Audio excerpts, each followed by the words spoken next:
Hello student, welcome to friends at preparation YouTube channel. इस channel पर बच्चों मैं लेके आता हूं आप लोगों के लिए रोजाना एजुकेशनल वीडियो। आज की इस वीडियो में मैं पढ़ाने वाला हूं आपको क्लास 6 की मैथ्स की बुक से, जो आपकी एनसीईआरटी बुक है मैथ्स की बुक, उससे चैप्टर 7 का एक्सरसाइज 7.3। और 7.3 का बच्चों ये 7.3 का ये थर्ड पार्ट है, यानी कि इससे पहले मैंने आपको पार्ट 1 और पार्ट 2 करवा चुका हूँ। अगर किसी बच्चे ने वो नहीं देखा है तो आप डिस्क्रिप्शन में लिंक दे रखा है मैंने, जहां से आप मैथ्स की सारी वीडियो देख सकते हैं। चलिए फिर आज स्टार्ट करते हैं 7.3 का थर्ड पार्ट। और बच्चों आज जो हम लोग 7.3 का थर्ड पार्ट कर रहे हैं, इसमें जो बेसिक कॉन्सेप्ट जो मैं आपको पढ़ाने वाला हूं, जिसके ऊपर क्वेश्चन बेस्ड होगा, वो इक्विवेलेंट फ्रैक्शन के ऊपर होगा। आप जानते ही हैं कि ये चैप्टर हमारा फ्रैक्शन के ऊपर है, जिसमें आप ये भी जानते हैं कि P बाई क्यू की फॉर्म में कोई नंबर होता है बच्चों, उसे हम फ्रैक्शन बोलते हैं। और ये भी ध्यान में रखते हैं कि Q की वैल्यू 0 नहीं होनी चाहिए। ये बेसिक चीजें हैं और हम लोग ये सब चीज पढ़ चुके हैं। आज मैं आपको पढ़ाने वाला हूं कि इक्विवेलेंट फ्रैक्शन क्या होता है, उसके बारे में पूरा कॉन्सेप्ट डिटेल में समझेंगे, और साथ ही साथ इससे रिलेटेड क्वेश्चन क्या क्या बनाए जा सकते हैं आपके लिए, वो भी जानेंगे। चलो, पहली बार वीडियो को देख रहे हो, चैनल पर नए हो तो ये चैनल फ्रेंड्स एट प्रिपरेशन को सब्सक्राइब कर लो बच्चों। साथ ही साथ बेल आइकन को और प्रेस कर लो, ताकि आपको आने वाली वीडियो की नोटिफिकेशन मिल सके। अगर आप कोई सोशल मीडिया प्लेटफॉर्म यूज करते हैं तो उसका लिंक भी मैंने डिस्क्रिप्शन में दे रखा है, जहां आप मुझे फॉलो कर सकते हैं। इंस्टाग्राम, फेसबुक, ट्विटर, जहां भी आप मुझे चाहे फॉलो कर सकते हैं। साथ ही साथ मेरा एक टेलीग्राम ग्रुप है बच्चों, जहां पे मैं डेली अपडेट देता हूं हर क्लास के बारे में। ठीक है, तो वो भी आप ज्वाइन करके मुझसे कनेक्ट में रह सकते हैं। चलो फिर स्टार्ट करते हैं क्वेश्चन के साथ और सीखते हैं भाई इक्विवेलेंट फ्रैक्शन होता क्या है। तो फटाफट वीडियो को लाइक कर दो और अपने दोस्तों में से शेयर भी कर दो भाई। जब आप लाइक करते हैं तो मुझे मोटिवेशन मिलता है आपके लिए और अच्छी अच्छी वीडियो लाने के लिए। हम लोगों ने क्वेश्चन नंबर 1 से लेके 3 तक बच्चों ऑलरेडी कंप्लीट कर लिया था, यानी क्वेश्चन 1, 2, 3 हमारा 7.3 का कंप्लीट है। अब 7.3 में क्वेश्चन नंबर जो 4 है बच्चों, वो है इक्विवेलेंट फ्रैक्शन के बारे में। तो सबसे पहले समझ लेते हैं ये इक्विवेलेंट फ्रैक्शन आखिरकार होता क्या है बच्चों। फॉर एग्जाम्पल, जैसे मैंने आपको बताया था कि कोई भी नंबर P बाई क्यू की फॉर्म में है, और एक कंडीशन और बताई थी मैंने आपको कि Q की वैल्यू 0 नहीं होनी चाहिए, यानी कि नीचे 0 नहीं होना चाहिए। अगर ऐसा आपको नंबर मिल जाता है तो उसे तो आप फ्रैक्शन बोल दोगे। क्या बोलोगे इसे? फ्रैक्शन। ये तो फ्रैक्शन की बेसिक डिफरेंस जो डेफिनेशन है, जो आपको पता होनी चाहिए भाई। ठीक है, ये तो फ्रैक्शन के बारे में आपने समझ लिया। अब फ्रैक्शन में भी कई तरह के फ्रैक्शन होते हैं बच्चों, टाइप्स ऑफ फ्रैक्शन होते हैं, और उस टाइप्स ऑफ फ्रैक्शन के अंदर एक आता है आपका ये इक्विवेलेंट फ्रैक्शन। अब ये इक्विवेलेंट फ्रैक्शन क्या है, इसके बारे में भी जान लेते हैं भाई कि आखिर होता क्या है। सपोज आपके पास एक फ्रैक्शन है 1/2 है आपके पास, ठीक है, और एक फ्रैक्शन आपके पास 2/4 है बच्चों आपके पास, और एक और फ्रैक्शन ले लेते हैं भाई 3/6 ले लेते हैं। अब ये तीनों फ्रैक्शन अगर ध्यान से देखो बच्चों, तो आपको लगेगा सर इसकी तो वैल्यू अलग अलग है। फर्स्ट को देखो, तो फर्स्ट में आपकी वैल्यू देखिएगी, P की वैल्यू 1 है, ठीक है, और Q की वैल्यू क्या है? 2 है भाई। अच्छा, सेकंड पे आते हैं। सेकंड फ्रैक्शन जो मैंने एग्जांपल में लिया आपके लिए, 2 P की वैल्यू है और Q की वैल्यू क्या है? 4 है। ये रहा बच्चों PQ, इसकी मैं बात कर रहा हूं। अगर हम थर्ड फ्रैक्शन की बात करें तो P की वैल्यू हमारे पास 3 है और Q की वैल्यू हमारे पास 6 है। तो ये 3 डिफरेंट फ्रैक्शन एग्जाम्पल के लिए मैंने आपके लिए ले लिए। ठीक है, अच्छा अब देखो, अब ध्यान से देखो, थोड़ा सा सिंप्लीफाई करते हैं इन तीनों फ्रैक्शन को, कि 1/2 को ऐसे टेबल से डिवाइड करो जिसमें ऊपर वाला P भी और नीचे वाला Q दोनों नंबर डिवाइड हो जाए। कोई है ऐसा नंबर? नहीं भाई नहीं, ऐसा कोई टेबल नहीं है जिसके अंदर 1 भी आता और 2 भी आता हो, ऐसा कोई टेबल नहीं है। तो भाई यही सिंपलेस्ट फॉर्म है बच्चों इसका। अब आते हैं भाई 2/4 के ऊपर। तो 2/4 को अगर ध्यान से देखो बच्चों, 2 और 4 दोनों ही 2 के टेबल में आते हैं। दोनों कौन से टेबल में आते हैं? 2 के टेबल में आते हैं। तो मैं क्या करूंगा, 2 से ऊपर वाले को भी डिवाइड कर दूंगा, 2 से नीचे वाले को भी डिवाइड करूंगा। 2 1 जा 2 और 2 2 जा 4। तो मैं इसे क्या लिख सकता हूं बच्चों? 2/4 को मैं लिख सकता हूं किसके इक्वल? इसे 1/2 के इक्वल लिख सकता हूं। कैसे पता लगा?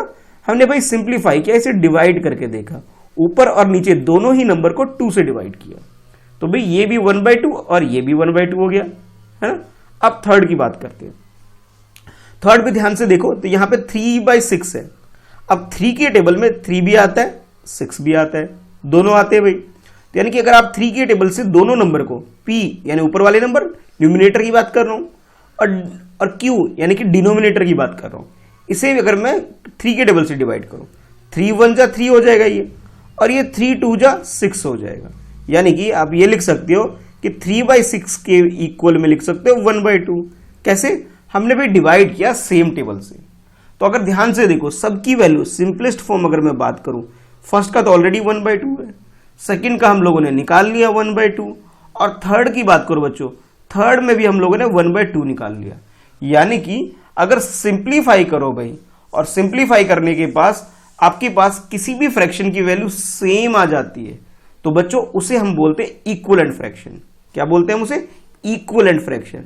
तो अब आपको समझ में आ गया होगा भाई ये सर जो इक्विवेलेंट फ्रैक्शन की बात कर रहे थे आखिरकार है क्या। तो बच्चों जो इक्विवेलेंट फ्रैक्शन की अगर हम बात करें तो इसका एक एग्जांपल मैंने आपको बताया कि 1/2, 2/4 और भाई 3/6, ये क्या है बच्चों? इक्विवेलेंट फ्रैक्शन है। यानी कि इन सब की वैल्यू सिंप्लीफाई करने के बाद सेम आती है, इसलिए इसे इक्विवेलेंट फ्रैक्शन बोला जाता है। तो कॉन्सेप्ट क्लियर हो गया होगा। इक्विवेलेंट फ्रैक्शन क्या है कि भाई जब सिंप्लीफाई कर लोगे आप, जब सबकी वैल्यू सेम आ जाएगी उसे हम इक्विवेलेंट फ्रैक्शन बोल देंगे। ठीक है, चलो अब आ जाते हैं क्वेश्चन में। अब क्वेश्चन को समझते हैं। कॉन्सेप्ट तो क्लियर हो गया हमारा, अब क्वेश्चन को देखते हैं क्वेश्चन में क्या बोला जा रहा है। और एक बार ध्यान और रखना है आपको, तो इस क्वेश्चन में करना क्या है पहले तो वो समझ लेते हैं। क्वेश्चन कुछ इस तरह से, find the equivalent fraction of 3/5 having. अब जो हैविंग वर्ड है बच्चों, इसमें आपके ये 4 पार्ट डिवाइड हो गए भाई। क्या? तो सबसे पहले ये समझो जो ऊपर वाला नंबर है बच्चों, इसे तो हम न्यूमिनेटर बोलते हैं। क्या बोलते हैं? न्यूमिनेटर। न्यूमिनेटर का जब भी मीनिंग हो समझ जाना सर पी की बात कर रहे हैं, और जब भी मैं डिनोमिनेटर की बात करूंगा तो उसका मतलब ये क्यू वाली प्लेस, यानी कि नीचे वाली प्लेस आपको समझ जाना है। ठीक है, दोबारा समझाता हूं एक बार और, कि न्यूमिनेटर की मीनिंग होती है बच्चों ऊपर वाला नंबर। न्यूमिनेटर की मीनिंग क्या होती है? ऊपर वाला नंबर। और डिनोमिनेटर की मीनिंग होती है नीचे वाला नंबर। यानी कि अगर मैं p/q की फॉर्म में कोई भी नंबर लिखता हूं बच्चों, तो ऊपर वाले नंबर को आप न्यूमिनेटर बोल सकते हो और नीचे वाले नंबर को डिनोमिनेटर बोल सकते हो। ठीक है, तो ये आपको और याद रखना है। न्यूमिनेटर का मतलब सर क्या बोल रहे हैं और डिनोमिनेटर का मतलब क्या बोल रहे हैं। डिनोमिनेटर का मतलब q से होगा और न्यूमिनेटर का मतलब p से होगा। ठीक है, अब ये जो क्वेश्चन है इसमें आपसे बोला जा रहा है एक फ्रैक्शन आपको दे दिया गया है 3/5। अब इसके इक्विवेलेंट फ्रैक्शन हमें कैलकुलेट करना है, और जो इक्विवेलेंट फ्रैक्शन होगा बच्चों उसके डिनोमिनेटर यानी उसके जो नीचे वाला नंबर यानी कि q की वैल्यू, नीचे d की वैल्यू जो है वो ऑलरेडी आपको गिवन है 20 है। नीचे क्या होगा? 20 होगा। ऊपर वाला यानी कि डिनोमिनेटर नहीं दे रखा है आपको, ये आपको फाइंड आउट करना है।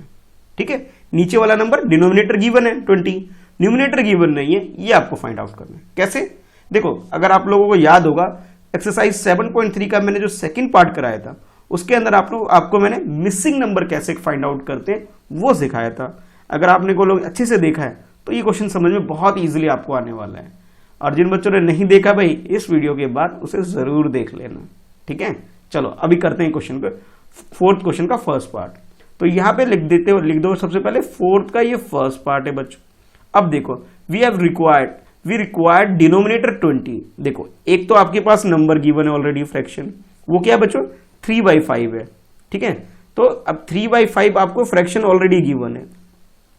उसके अलावा एक नंबर और आपको फाइंड आउट करना है इक्विवेलेंट फ्रैक्शन, जिसके डिनोमिनेटर में क्या है? 20 है। यानी कि नीचे तो आपको दे रखा है डिनोमिनेटर में 20 होगा, ऊपर का गायब है भाई, यहां पे बॉक्स मान लो, ये आपको फाइंड आउट करना है। और मिसिंग नंबर मैंने जब आपको करवाया था सेकंड पार्ट 7.3 का, ठीक है, उसमें मैंने आपके लिए क्या यूज किया था? x यूज किया था।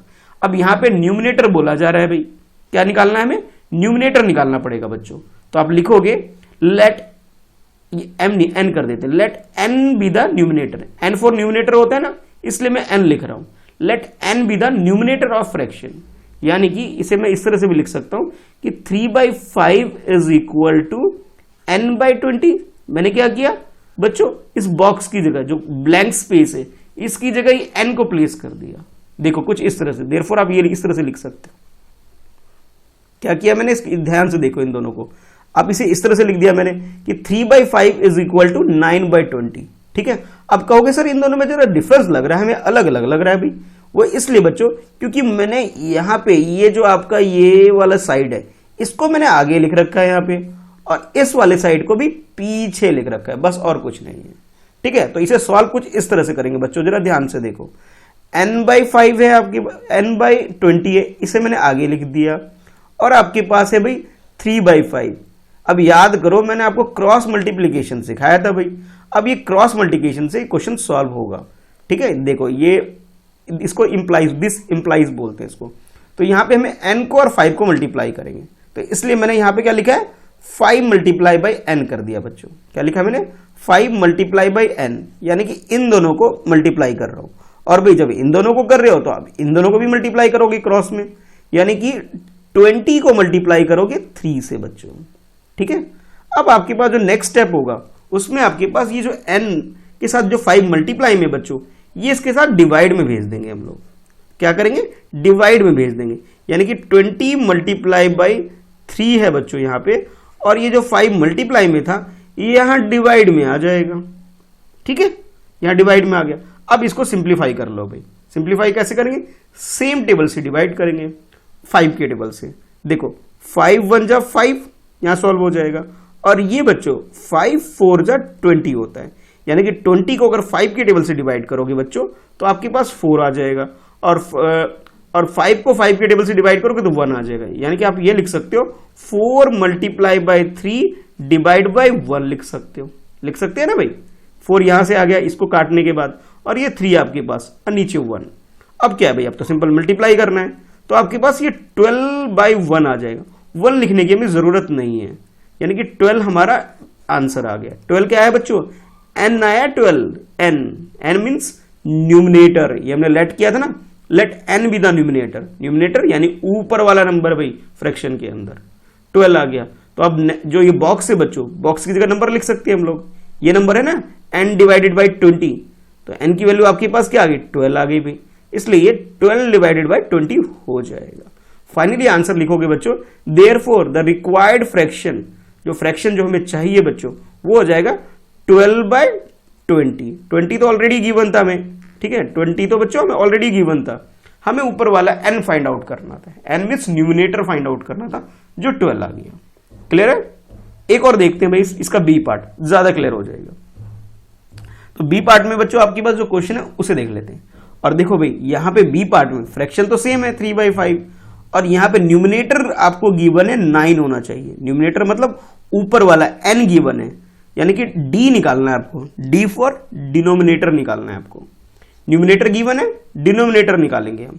तो क्वेश्चन कुछ इस तरह लिखेंगे बच्चों, पहले लिखेंगे वी रिक्वायर्ड न्यूमिनेटर। न्यूमिनेटर हमारा क्या होना चाहिए, 9 होना चाहिए। ये क्वेश्चन में गिवन है बच्चों, है ना, ये देखो मैंने यहां से देख के लिखा है ऐसे। न्यूमिनेटर क्या होना चाहिए, 9 होना चाहिए। अब डिनोमिनेटर की बात करते हैं, तो डिनोमिनेटर को बच्चों डी लेट कर लेते हैं। लेट डी भी था, डी फॉर डिनोमिनेटर होता है, इसलिए कैपिटल डी यूज कर रहा हूं मैं। एक्स वाई जेड कुछ भी यूज कर सकते हो, लेकिन याद रखने का आसान तरीका है डी फॉर डिनोमिनेटर, इसलिए मैं ऐसा कर रहा हूं।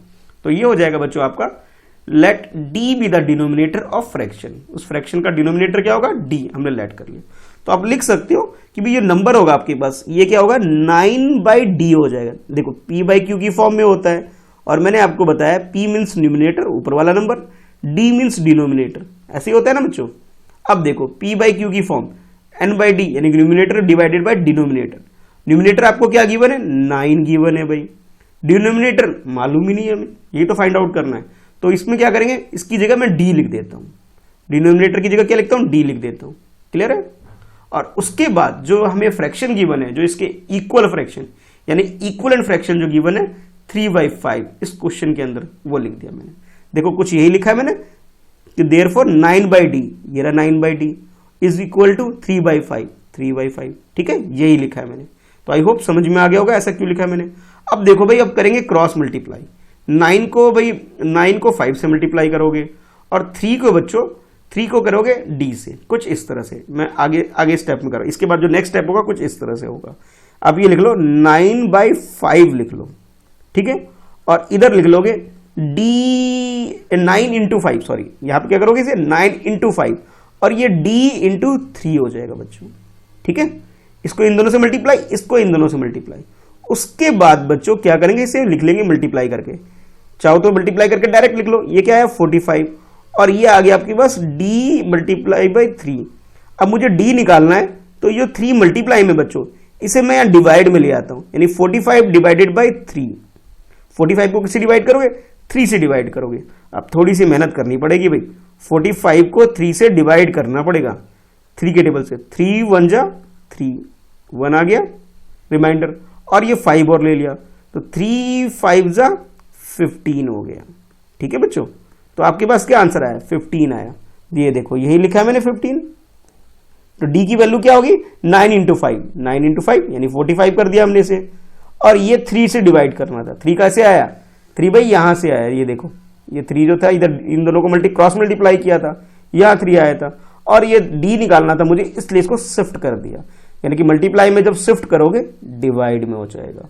तो ये आपके पास 45/3 यानी कि 45 को 3 से डिवाइड करो। डिवाइड किया तो क्या आंसर आया हमारे पास? 15।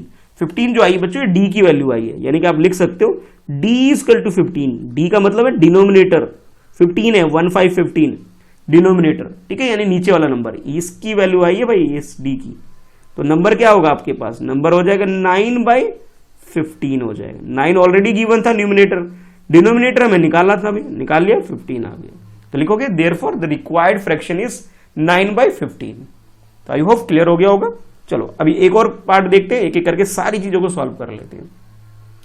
नेक्स्ट है बच्चों डिनोमिनेटर 30। डिनोमिनेटर यानी कि नीचे वाला नंबर आपके पास क्या है? डी 30 है। न्यूमिनेटर निकालना है आपको, एन निकालना है। डी गिवन है, एन निकालना है।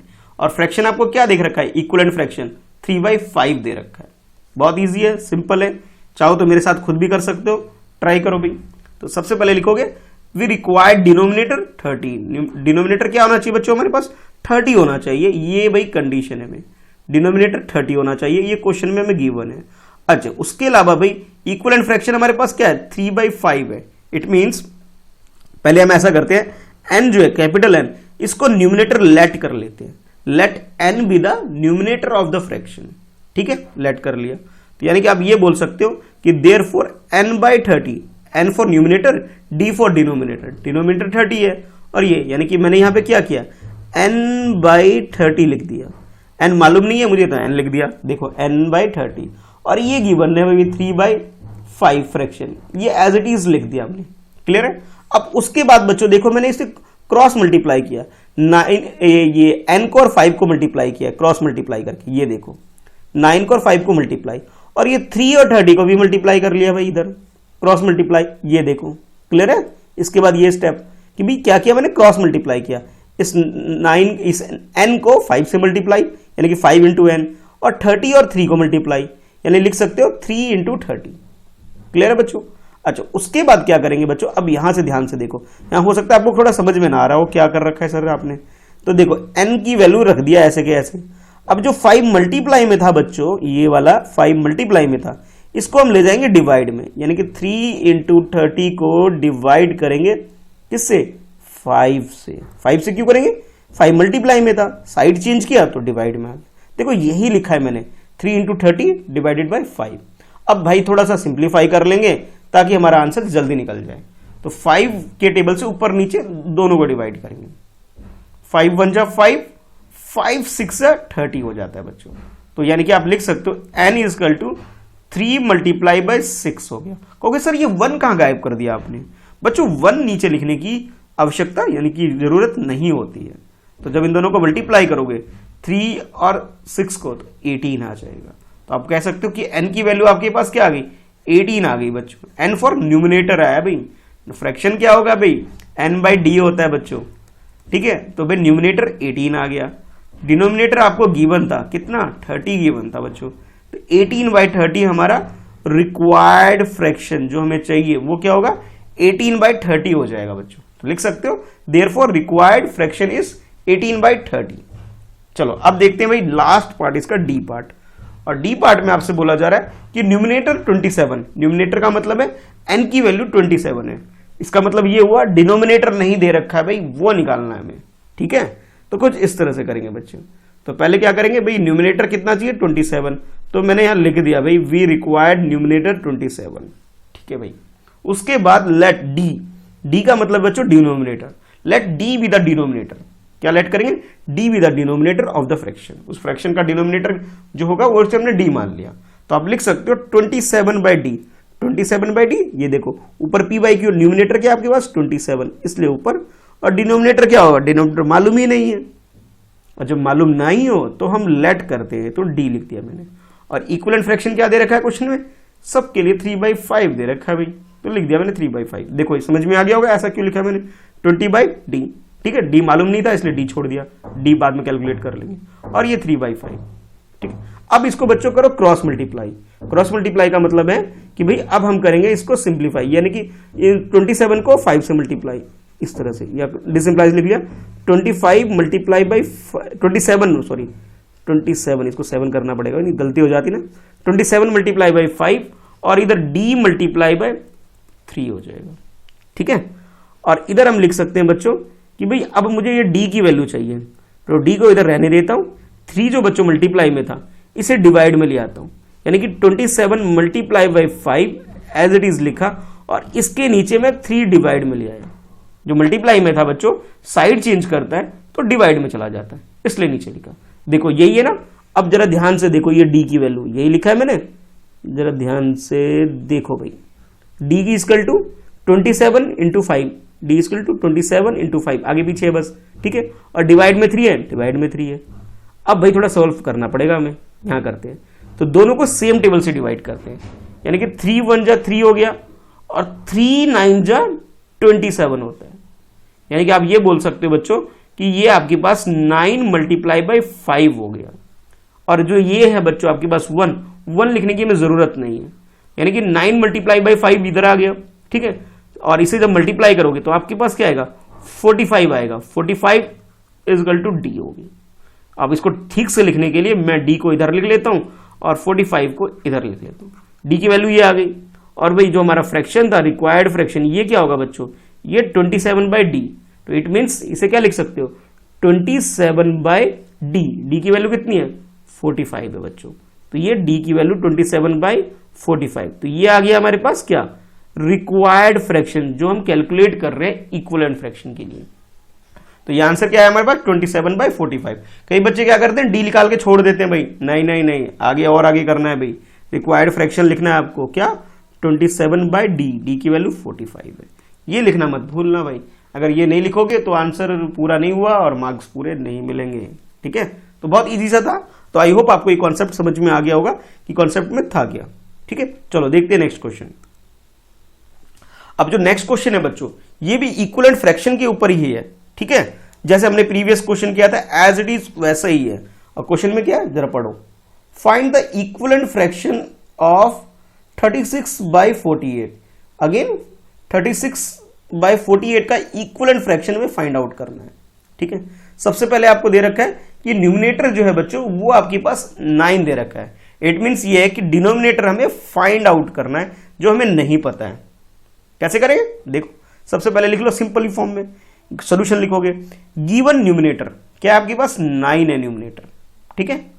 अच्छा अब यहां पे एक लाइन लिख लो भी, let D be the denominator. D क्या होगा बच्चों आपका, डिनोमिनेटर हो जाएगा, ठीक है। ये लिख लो भाई, नहीं तो भूल जाओगे। तो ये डी बी द डिनोमिनेटर, तो देयरफॉर आप लिख सकते हो 9/t। 9 क्या, देखो फ्रैक्शन क्या होता है बच्चों, p/q की फॉर्म में होता है। p यहां पे न्यूमिनेटर होता है, d यहां पे डिनोमिनेटर, d की जगह यहां पे q है, ठीक है। और p यहां जो न्यूमिनेटर है उसकी जगह n है भाई, ठीक है। तो n की वैल्यू तो आपको ऑलरेडी गिवन है, क्या है आपके पास, n की वैल्यू 9 है, d नहीं पता है भाई, तो d की जगह हम लिख लेंगे d को ही। तो देयरफॉर लिख सकते हैं 9/d, यानी कि ये 9/d इज इक्वल टू 36/48, ठीक है। देखो यही लिखा है मैंने यहाँ पे, जरा ध्यान से देखो, यही लिखा है। अब अगला स्टेप तो जानते ही हो, क्या करना होता है, क्रॉस मल्टीप्लाई करना होता है। चलो भाई यहां करते हैं क्रॉस मल्टीप्लाई। तो जब क्रॉस मल्टीप्लाई करोगे बच्चों तो ये आपके पास 48 मल्टीप्लाई बाय 9 हो जाएगा। कुछ बच्चे कहेंगे सर ये 48/9 लिख लेते हो, कभी कभी आप कुछ इस तरह लिख लेते हो, 9 मल्टीप्लाई बाय 48 कर लेते हो।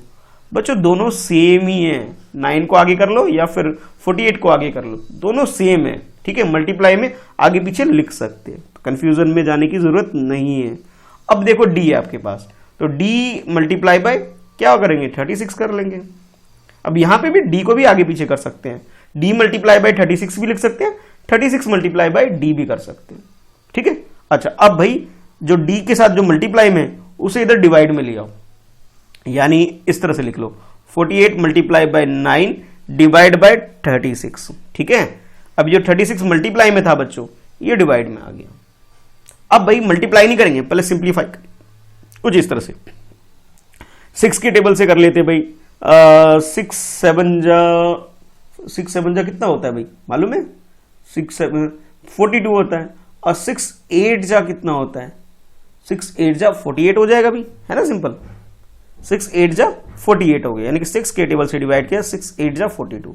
और ये 6 6 जा कितना होगा बच्चों? 6 6 जा 36। एक मिनट, यहाँ 8 आना चाहिए भाई, इसको 8 बनाओ, ठीक है। दोबारा लिख देते हैं, यहाँ पे इसको 8 बना देते हैं। 6 8 जा बच्चों 6 8 जा 48 और 6 6 जा 36, दोनों कैंसिल आउट हो गए। अच्छा, उसके बाद बच्चों एक बार और कर लेते हैं।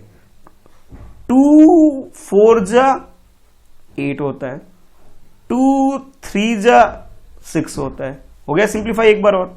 अब भाई अब 3 को और 9 को और सिंप्लीफाई कर लेते हैं। 3 1 जा 3 और ये 3 3 जा 9।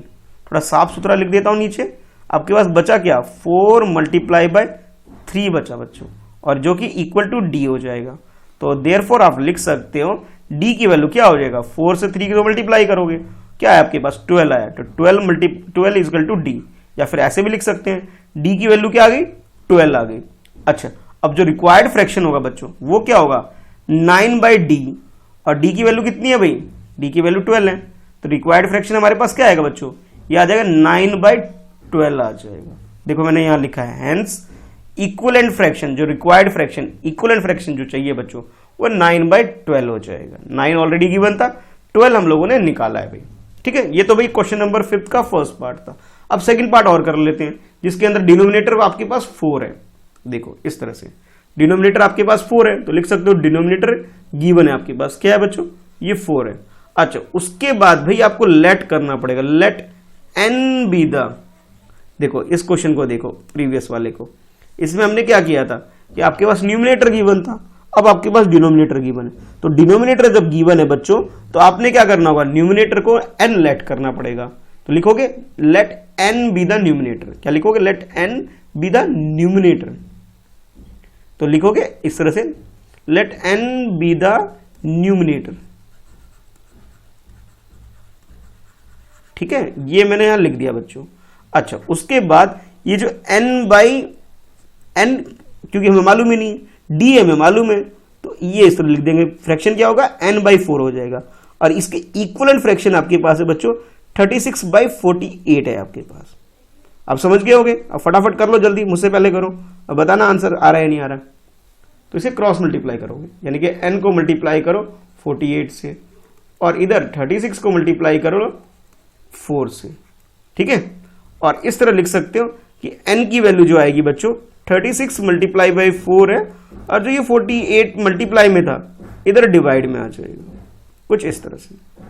फर्दर सॉल्व करेंगे तो सिंप्लीफाई कर लें। देखो यही लिखता हूं मैं यहाँ पे भी, ठीक है। आपको समझाने के लिए मैं इधर एक बार आराम से समझा देता हूं। देखो n बाई n 48 36 4। अब कहोगे सर आगे पीछे, तो मैंने पहले ही बता चुका हूं, आगे पीछे हम लिख सकते हैं भाई। तो n की वैल्यू क्या होगी? n की वैल्यू 36 मल्टीप्लाई बाई 4। देखो ये लिखा है मैंने, 36 और 4 को मल्टीप्लाई करेंगे, डिवाइड किससे करेंगे? 48 से करेंगे, 48 लिख दिया। अब सॉल्व कर लेते हैं सिंप्लीफाई करके। तो 4 के पहले 12 के टेबल से करते हैं। 12 3 जा 36 होता है बच्चों, और 12 4 जा 48 होता है। सॉल्व हो गया इतना। अब वो ये 4 1 जा 4, 4 1 जा 4, सब सॉल्व हो गए। यानी कि n की वैल्यू हमारे पास 3 इंटू 1, ठीक है, जिसे हम 3 लिख सकते हैं। क्योंकि सर आप ये नीचे वाला 1 क्यों नहीं लिखते हो? भाई इसको लिखने की जरूरत नहीं होती बच्चों, ठीक है, इसलिए 1 लिख दिया। तो n की वैल्यू आपके पास क्या आ गया? n की वैल्यू 3 आई है, लेकिन भाई हमें अभी इक्विवेलेंट फ्रैक्शन भी तो निकालना है। अब वो क्या होगा? 9 बाई 4 है बच्चों। इक्विवेलेंट फ्रैक्शन हमारे पास क्या है? 9 बाई 4 है बच्चों, और 9 की वैल्यू कितने आई है? 3 आई है। 4 तो भाई डिनोमिनेटर गिवन ही था, तो 4 हो गया। यानी कि आंसर क्या होगा हमारा? फाइनल आंसर ये होगा 3 बाई 4 होगा बच्चों, ठीक है। तो इस तरह से आप जितने भी क्वेश्चन इस टाइप के उसे बच्चों कर सकते हो। अब क्लास लंबी ना हो, वीडियो लंबी ना हो, इसलिए मैं इसको यहीं रोकता हूं। अब नेक्स्ट क्लास में भी आगे के क्वेश्चन करेंगे। तो वीडियो को लाइक करो भाई, अपने दोस्तों में शेयर करो, और हाँ प्रैक्टिस करो भाई। जब तक प्रैक्टिस नहीं करोगे तब तक नहीं समझ में आएगा।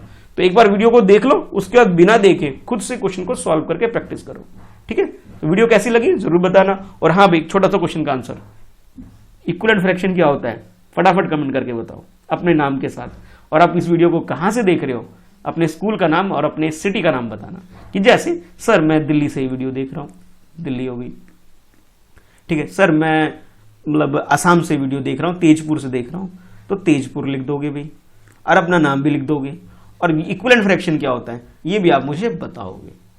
ठीक है, चलो फिर मिलते हैं नेक्स्ट वीडियो में। आज के लिए इस वीडियो में इतना है बच्चों, बाय बाय। वीडियो को लाइक करना है और अपने दोस्तों में से शेयर भी करना है। ठीक है, कोई डाउट हो तो कमेंट बॉक्स में लिख सकते हो, ताकि आपकी जो डाउट है नेक्स्ट क्लास में मैं सॉल्व कर दूंगा। बाय बाय बच्चों।